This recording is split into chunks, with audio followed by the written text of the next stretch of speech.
Itzá Castañeda. Itzá Castañeda Camey, especialista en género, medio ambiente y desarrollo, cuenta con una experiencia de 12 años. Es autora de los libros En busca del género perdido, Equidad de género en áreas naturales protegidas, Sobre marinos, marinas, mares y mareas, Perspectiva de género en zonas marino-costeras. Tiene publicaciones importantes y algunas de ellas son Equidad de género en Atasta, un escenario en construcción de la sustentabilidad. Caminos hacia la equidad de género y desarrollo en la península de Atasta, Campeche. Equidad de género y lucha contra la desertificación. Muy buenos días a todos y a todas. En primer lugar, quiero dar las gracias al Instituto Nacional de las Mujeres, al Instituto Politécnico Nacional. Realmente para mí es un honor estar en esta casa de estudios. Como decía la maestra, yo soy egresada en una maestría que empezó hace 17 años. En ese momento se llamaba el Programa Interdisciplinario de Medio Ambiente, PIMADI, Programa Interdisciplinario de Desarrollo y Medio Ambiente. Ahora ha cambiado a CIEMAD, está aquí en el Politécnico y para mí es un honor estar aquí con ustedes. Me han pedido que hable sobre el tema que vengo trabajando desde hace más de 15 años, género y medio ambiente, y he preparado una presentación, si quieres vamos avanzando, que lo que quiero es compartir con ustedes un marco global. Ahora trabajo para Naciones Unidas y me parece importante bajar de lo global y aterrizar en lo que está sucediendo en nuestro país en términos de la vinculación de género y medio ambiente. He preparado la presentación en 3 grandes bloques. Por supuesto, el último bloque estará también destinado a un intercambio de preguntas y respuestas con ustedes, que es lo que más enriquece las presentaciones. Al principio haré una presentación sobre los aspectos conceptuales sobre género y desarrollo sustentable, principios básicos para poder hablar de este vínculo. Hay fundamentos jurídicos que también sustentan este vínculo y hay un marco institucional internacional y nacional. Sobre eso vamos a empezar con los principios. Yo me imagino que muchos y muchas de ustedes están vinculados o interesadas con el tema de la conservación de los recursos, con el desarrollo sustentable.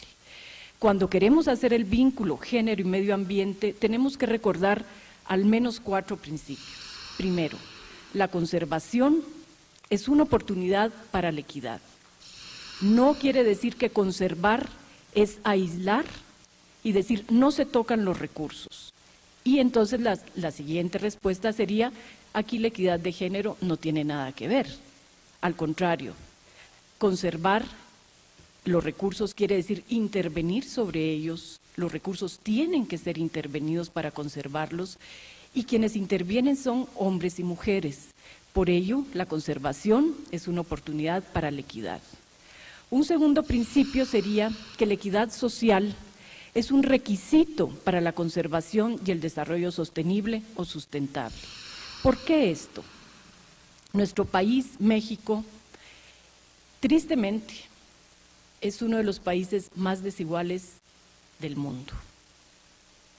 Y estas desigualdades se traducen en desigualdades sociales, económicas, étnicas, generacionales y de género. Hay un índice que mide la desigualdad en los países, el índice de Gini, y México está en los puestos más altos. Es decir, en términos económicos, más poca gente concentra mayores recursos económicos, cada vez más hay polarización social, los ricos se hacen más ricos, los pobres se hacen más pobres, y el combate a la pobreza no ha sido una estrategia suficiente para intervenir en la desigualdad. Desde Naciones Unidas estamos con una agenda por trabajar en paralelo desigualdad y pobreza. Y cuando decimos desigualdad, repito, no solo es desigualdad económica, sino también vivimos desigualdad étnica y desigualdad entre las mujeres y los hombres mexicanos. Entonces, cuando hablamos de equidad social, estamos hablando de un complejo de condiciones. Y esto tiene que ser abordado cuando vamos a hablar de desarrollo sustentable.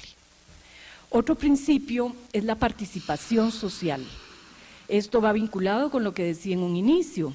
La participación es un eje fundamental de la conservación y del uso sostenible de los recursos naturales. Y un cuarto principio es que la población no puede ser vista como un problema para la conservación y para el desarrollo sustentable. Es un recurso. Hombres y mujeres seremos quienes daremos un cambio al deterioro ambiental que está viviendo el país. Algunos aspectos conceptuales que quise traer sobre género, yo sé que han estado teniendo durante toda esta jornada distintos enfoques, es nada más hacer una recapitulación. ¿A qué nos referimos cuando hablamos de género? Es un tema que en este mes, en marzo, está presente, lo vemos en los medios, lo oímos, pero también está presente en nuestra vida cotidiana y a veces no tenemos total claridad. Cuando hablamos de género, estamos hablando de una categoría de análisis que se enfoca a analizar justamente las relaciones entre hombres y mujeres. También estas relaciones de hombres y mujeres en su entorno, es decir, el entorno tiene un carácter histórico y social. Por ejemplo, no eran las mismas relaciones de género en la Revolución Mexicana que lo que son hoy. No se relacionan de igual forma las mujeres y los hombres de Chihuahua que los hombres y las mujeres de Guanajuato, de Chiapas. Las relaciones de género tienen contextos históricos, culturales, sociales, políticos, económicos, y aquí el tercer aspecto es que también estas relaciones de género están mediadas por las cuestiones ambientales. Por ejemplo, hombres y mujeres de la costa atlántica, no viven igual que hombres y mujeres del Golfo, tienen diferencias, no viven igual que hombres y mujeres de los desiertos, o de las montañas, o de la selva. Hay una mediación también de estas relaciones por las condiciones ecológicas en las que viven. Por supuesto, hombres y mujeres de las ciudades vivimos relaciones distintas que las que viven en otros contextos. Y el cuarto aspecto que me parece importante, también que las relaciones de poder que se establecen en cualquier tipo de relación determinan la participación de hombres y mujeres en las decisiones ambientales. Un ejemplo. Cuando pensamos en la tala de un bosque, ¿quiénes son los propietarios de los bosques? Generalmente son los ejidatarios, son los hombres. Esto no quiere decir que las mujeres no estén en el bosque, están, pero en otros aspectos que no se ven. Las mujeres están en la recolección de los frutos, de las raíces, de las plantas, tal vez están con los recursos no maderables, con la leña, pero están también en el bosque. Pero cuando pensamos en el bosque, en la selva, ¿quién toma la decisión sobre el recurso más redituable? Es el propietario, es el hombre. La siguiente, por favor. Hay tres aspectos que me parece importante también como un piso para hablar de género y medio ambiente, poner en la mesa. Primero, tiene que ver con lo que decía hace un momento. ¿Quién hace qué? La división sexual del trabajo. Pongo el ejemplo del bosque, pero puedo poner el ejemplo de la pesca también. Ustedes saben, y si no lo saben, les cuento un poco, la pesca generalmente cuando se hace en alta mar son los hombres quienes la hacen. Y se habla de los pescadores. Hasta hace poco tiempo en las estadísticas nacionales de pesca no existía un apartado para mujeres, porque no se veían. Pero las mujeres están en el proceso pesquero, están incidiendo en la cadena productiva. Ellas se levantan a las 4 de la mañana, armar los aperos de pesca, cosen las redes, tejen las redes, preparan la comida, hacen la carnada y cuando regresan los pescadores con los productos seleccionan y en algunos casos despulpan, secan, hornean, venden los productos. Es decir, la idea de ver quién hace qué con los recursos no es únicamente la acción directa de intervenir, sino tenemos que tener una visión de proceso, de los procesos productivos que intervienen sobre los recursos naturales. ¿Quién usa qué? Tiene que ver sobre lo mismo. Sigo con la pesca.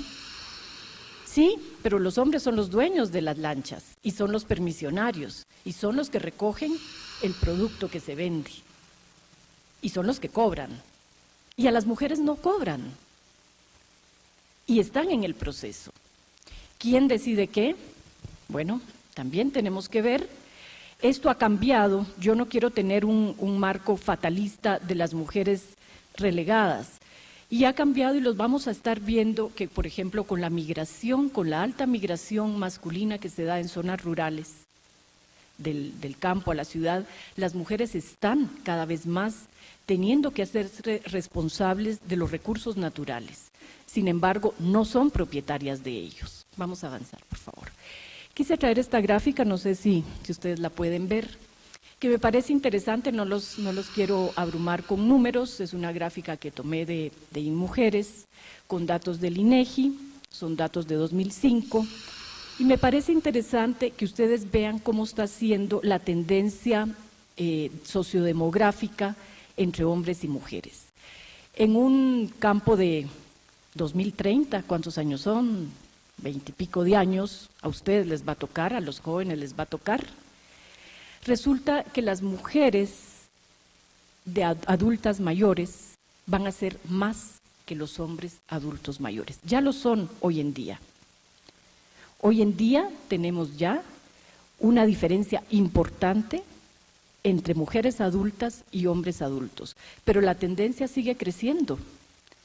Si vemos hacia el universo o hacia el horizonte de 2030, van a ser 8.3% hombres y 18.7% mujeres adultas mayores. ¿Qué nos está diciendo este número en términos de asegurar la sustentabilidad del país? Porque el país no puede seguir planeando con plazos cortos, tiene que planear con su gente.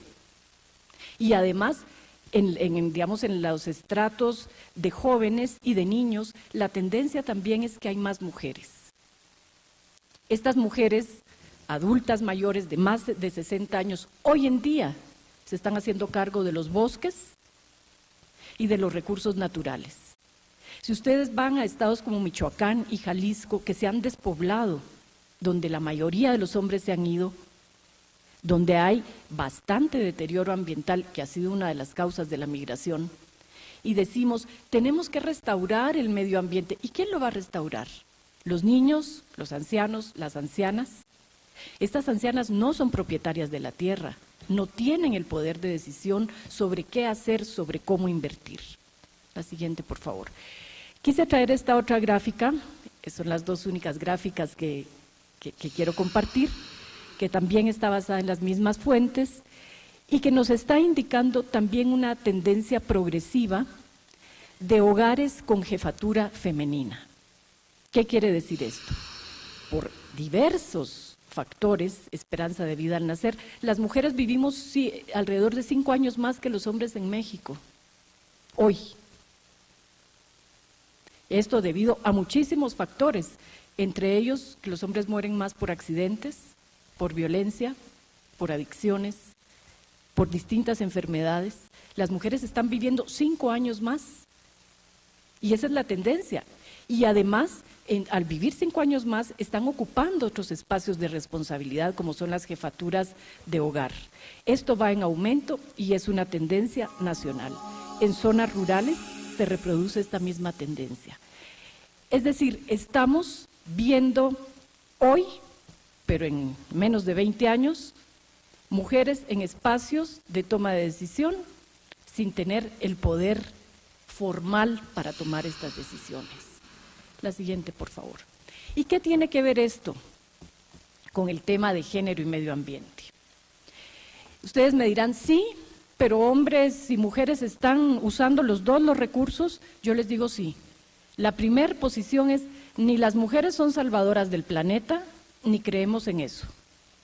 Aquellas tendencias de los años 70, que la mujer y la madre tierra y que las mujeres se abrazaban a los árboles, no, no es eso lo que estamos proponiendo. Estamos proponiendo hacer un análisis que nos ilustre cómo hombres y mujeres utilizan el medio ambiente y sus recursos de manera diferenciada, para que podamos diseñar estrategias de políticas que atiendan a esta diferenciación y que realmente la base material del desarrollo de este país, hoy que está en discusión, la base material que es el petróleo, yo pondría también los bosques, esa es la base material que nos va a permitir a las generaciones futuras el desarrollo de México. Y bueno, no es que la visión de género vaya a salvar, va a contribuir a tomar decisiones más informadas sobre el uso de los recursos. La participación en la gestión ambiental es diferente también. Ya he hablado un poquito de esto, es decir, cuando en una asamblea ejidal, yo no sé si alguna de ustedes ha estado en el campo donde se toman las decisiones ejidales sobre el agua, sobre los bosques, sobre algún recurso que esté en extinción, sobre cómo manejar los suelos. Hombres y mujeres participan de manera diferente y vamos a ver por qué le damos tanto peso al tema de la participación. Yo voy a regresar con lo de participación, pero quiero hacer aquí un corte y decir que esto no es una invención del Instituto Nacional de las Mujeres, del Politécnico o de Naciones Unidas, que esto está basado en referentes mundiales, referentes internacionales con los cuales México se ha comprometido y con referentes nacionales que son parte del marco legal y normativo de nuestro país. Las convenciones, y esto yo creo que es importante posicionarlo en el país, la ley máxima, ¿ustedes saben cuál es? La Constitución. Después de la Constitución están los acuerdos internacionales, es decir, México tiene que atender a los compromisos, luego vamos a esas conferencias de Naciones Unidas, firmamos, ratificamos y son ley. Hay que conocer qué ha firmado el país, qué ha firmado el Estado mexicano, porque nosotros somos parte de ese compromiso. Y resulta que México firmó una convención, que es muy importante el término convención también, porque lo obliga al país a cumplir con lo que se dice en ese mandato. Y es la Convención sobre la Eliminación de todas las formas de discriminación contra la mujer, sus siglas son CEDAW en inglés, y esto lo firma en el 81, pero está desde el 79, es decir, ya tenemos varios años hablando de esto y el país ha ratificado esta convención. Yo no sé si ustedes recordarán, en Río de Janeiro, en 1992, se dio una gran cumbre llamada la Cumbre de la Tierra. Producto de esta cumbre surgió una agenda, que es la Agenda 21, que eran los 21 puntos importantes con los que los países se comprometían con los temas ambientales. Resulta que el capítulo 24 de esta agenda está referida a género, a mujeres, en ese momento no se hablaba de género, a mujeres y medio ambiente. Esta agenda no es vinculante, no es obligatoria, pero derivadas de esa reunión de Río, surge el Convenio sobre Diversidad Biológica, sobre el cual México sí tiene que dar cuentas al mundo, la Convención Marco sobre Cambio Climático y la Convención de Lucha contra la Desertificación. Es importante que tengamos estos tres ejes: diversidad biológica, cambio climático y lucha contra la desertificación. En el país, tres problemas graves que están teniendo impactos diferenciados en la población. Y ahí regreso al primer principio. Los impactos son diferenciados en regiones, entre estados, al interior de los estados, entre grupos étnicos, entre grupos socioeconómicos, entre hombres y mujeres. En 1995 tuvo lugar la Cuarta Conferencia Mundial sobre la Mujer. Aquí también se discutieron muchísimos ejes para la equidad de género y uno de ellos, en la plataforma que quedó, la plataforma, el inciso K, habla sobre el vínculo género y medio ambiente. Sería aburridísimo que yo me siguiera hablando de los referentes, porque créanme que son cerros de convenios, de convenciones, que se ha hablado del tema, a los cuales se han comprometido los países, dentro de ellos, por supuesto, México, y que nos dan nada más un marco de acción. Y los referentes nacionales, bueno, tenemos, por supuesto, el Plan Nacional de Desarrollo, esto pasándolo ya al marco programático, la Secretaría de Medio Ambiente y Recursos Naturales, la Semarnat, tiene su programa de Medio Ambiente y Recursos Naturales. El Instituto Nacional de las Mujeres tiene un programa también de igualdad de oportunidades y no discriminación contra las mujeres. Y dentro de la Semarnat hay un programa especial que es hacia la igualdad de género y la sustentabilidad ambiental. La siguiente, por favor. ¿Qué quiero decir con esto? Ni por compromisos, ni por marco programático, y como vamos a ver, ni por marco legal, tenemos dónde atorarnos. Entonces, ¿dónde está el reto para empezar a trabajar en las universidades, en las dependencias de gobierno, en los ámbitos federales, estatal y municipal, con enfoque de género cuando hablamos de medio ambiente? Tenemos la Constitución, tenemos la Ley General de Equilibrio Ecológico y Protección al Ambiente, y tenemos la Ley General de Igualdad entre Mujeres y Hombres. Todo este marco legal, normativo nacional, nos lleva también a actuar en este sentido. Esta se me repitió. Si pasamos, por favor. Ahora, ¿qué ha pasado en paralelo a que se empiezan a discutir? Si ustedes vieron, todas estas convenciones se acumularon en los años 90 y estamos en 2008. ¿Qué ha pasado? Porque es un tema que no ha tenido tal vez la repercusión. Yo quiero decir los distintos enfoques conceptuales y metodológicos, las distintas corrientes que han abordado la relación entre género y medio ambiente. Antes, en los 80s, la primera fue mujer y medio ambiente.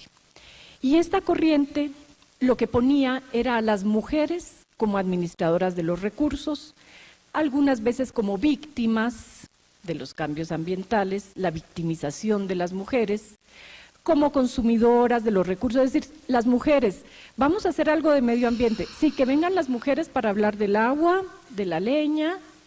Las mujeres están más allá que el agua y la leña. Las mujeres están en el ámbito productivo, están incidiendo, ni son las salvadoras del planeta, también depredan, ni son víctimas tampoco. La siguiente corriente es la que se llama ecofeminismo. Yo recuerdo un colega que por quedar bien con nosotros una vez me dijo, es que yo quiero decirte que yo soy ecofeminista. Yo le dije, qué mal porque no es eso lo que queremos. El ecofeminismo es una corriente que pegó muchísimo en Asia, en África y en Estados Unidos, Canadá un poco también, que lo que planteaba era que las mujeres teníamos como un sexto sentido para estar más cercanas a la naturaleza, a la madre tierra, que por dar a luz también podíamos proteger, y ponía un dualismo, la mujer la buena, el hombre el depredador. No es eso lo que queremos enfocar. Queremos abordar cómo hombres y mujeres de manera conjunta impactan, deterioran, protegen y conservan los recursos. Por ello, la corriente con la que más, digamos, de manera institucional, desde el Programa de Naciones Unidas para el Desarrollo, en mujeres también está más de acuerdo, es con la corriente de género y medio ambiente. Dejamos el análisis solo de mujeres, dejamos el ecofeminismo de mujeres salvadoras de la tierra y nos vamos con una corriente que nos hace analizar cómo género es un mediador, es un factor que está mediando en las relaciones sociedad-naturaleza. La siguiente, por favor. Ahora, ¿qué aportes y limitaciones tiene el primer enfoque? Tiene aportes, no podemos decir que toda esta historia no ha incidido. Primero, destacó una relación de las mujeres, sí con el agua, sí con la leña, antes no se veía. Luego, las vio como sujetas sociales, es decir, dijo, las mujeres existen. Ustedes saben que después de la posguerra, dijeron, para levantar la economía de los países, hay que subir a las mujeres al carro del desarrollo. Esta corriente decía lo mismo. Para sacar más provecho de los recursos naturales, metamos a las mujeres. No importa si ellas tienen hijos, si ellas están siendo golpeadas, si tienen violencia, que estén. Pero ¿qué limitaciones? Justamente no atendió la subordinación de las mujeres, no visibilizó que las mujeres sí podían usar los recursos, pero no eran dueños de ellas, no decidían sobre ellos, y habló de las mujeres sin hacer una diferenciación. Las mujeres que estamos aquí en este auditorio, las mujeres de este país, somos diferentes. Son diferentes las mujeres urbanas, las rurales, las indígenas, las no indígenas, las ricas, las no ricas. Esta corriente no vio un análisis más fino. Ahora, el ecofeminismo también tuvo algunos aportes. Por lo menos evidenció desde una visión crítica el deterioro del ser humano hacia la naturaleza. Yo diría que el ecofeminismo en los años 70, 80, vinculados tal vez al hipismo, hizo visibles muchas cosas, porque coincidió con seamos más naturales, no consumamos cosas artificiales, vistámonos más de algodón, vistámonos más ligeros, etcétera. Pero también la misión limitada es la visión esencialista, que ya no voy a repetir, las mujeres salvadoras, las mujeres las buenas, las mujeres madres, las mujeres tierra.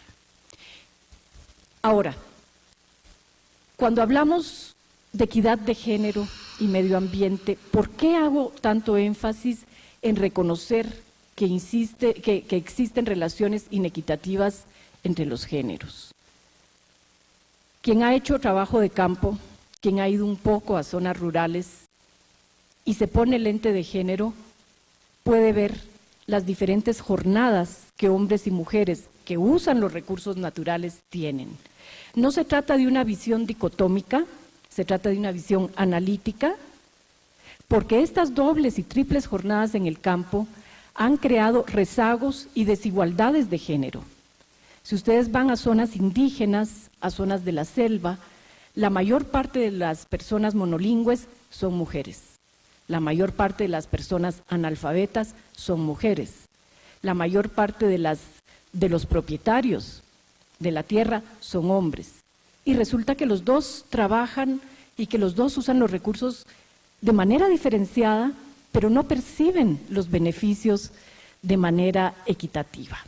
Esta es la idea de poder hacer un análisis de género, visibilizar las diferencias en el acceso y en el control de los recursos, pero sobre todo en el beneficio de estos.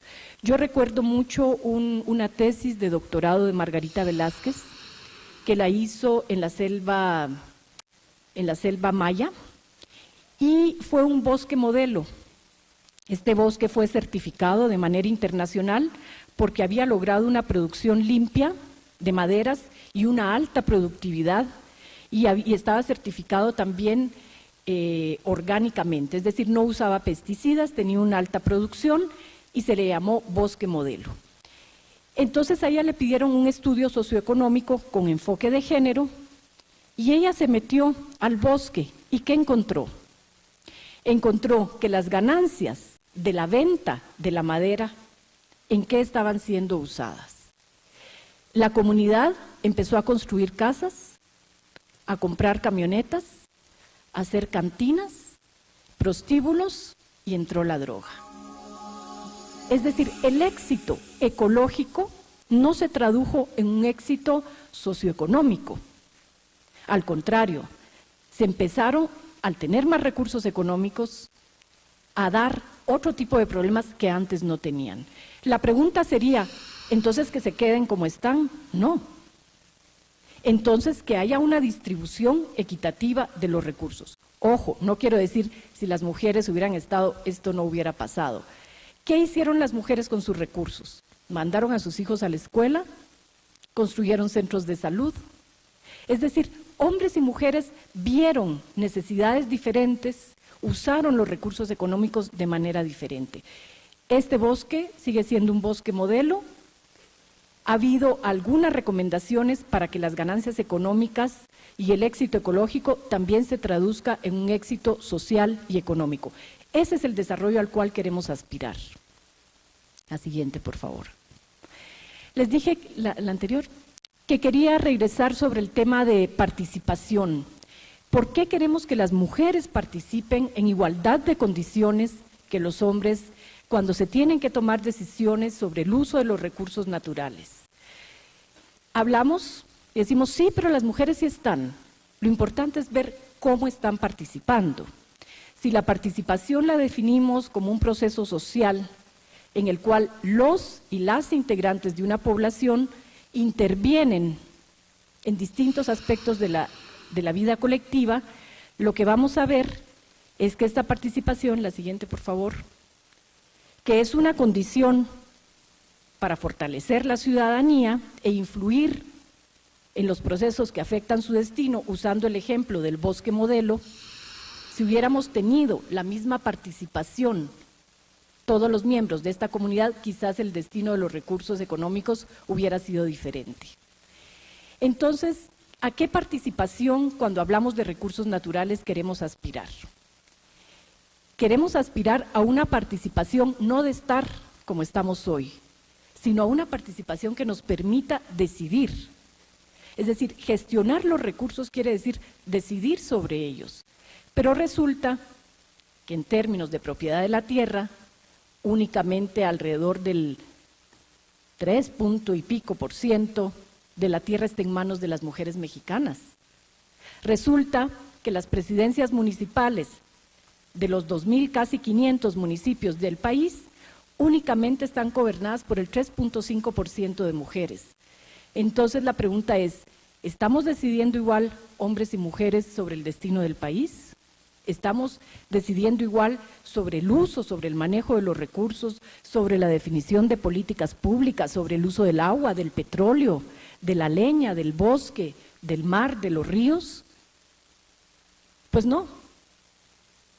Y ese es un tema que nos urge profundizar. ¿Cómo? Con un marco normativo, legal, un marco internacional que dice hombres y mujeres deberán participar de igual manera. Esto no es una realidad aún. La siguiente, por favor. Entonces, el asunto no es solo participar, sino también cómo hacerlo. Existen distinciones en la participación. Cuando uno está, pongo el ejemplo de las asambleas ejidales porque es lo que a mí más me impacta, van las mujeres, se sientan atrás y no intervienen.